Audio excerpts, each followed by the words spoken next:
यात्रेकरूवरील हल्ला, राजकारण्यांनी केला कल्ला. राजकारणात काहीही खपले जाते, बोलायला ऐकायला पैसे द्यावे लागत नाही. काश्मीरला हिंदुस्थानचा स्वर्ग म्हणतात. कायम बर्फाची चादर पांघरलेला हा प्रदेश होय. मार्च, एप्रिल, मे मध्ये उन्हाळ्याच्या सुट्टीचा मनसोक्त आनंद लुटण्यासाठी सहपरिवार नागरिक पर्यटनाची आखणी करतात. यात्रा कंपन्याही सवलतींचा पाऊस पाडून सेवा देतात. काश्मीर खरोखरच स्वर्गाहूनही सुंदर भूमी आहे. हिंदुस्थानची मान, शान आणि जान आहे. फाळणीत पाकिस्तान देऊनही त्यांची काश्मीरात जान अडकली आहे. कोणत्या ना कोणत्या कुरापती काढून दहशतवादी काश्मीरची भूमी रक्ताने रंगवितात.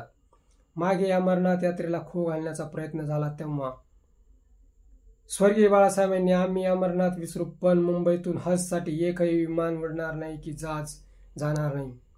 परिणाम असा झाला की अमरनाथ यात्रा बिन धोका पार पडली.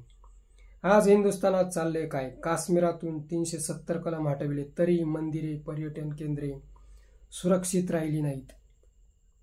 मंदिर देवस्थानांच्या जमिनी चढ्या भावाने विकल्या जात आहेत. तिकडे वक्फ बोर्डाच्या जमिनीवर यांना तंबू ठोकायचा आहे. सुप्रीम कोर्टाने डोक्यात हातोडा मारला. बोर्डावर सर्व मुसलमान सदस्य असतील तरी यांना कायदा करायचा आहे. पहलगाममध्ये निरपराध पर्यटक बळी चढले. नंतर मंत्री संत्री पर्यटनाला निघाले. पाकिस्तान जळते घर शेजारी असताना उंटावर बसून शेळ्या हाकण्यात मजा नाही. हे सर्व केंद्र सरकारचेच अपयश आहे. प्रदीर्घ अनुभव गाठीला असतानाही गाफील राहिलात.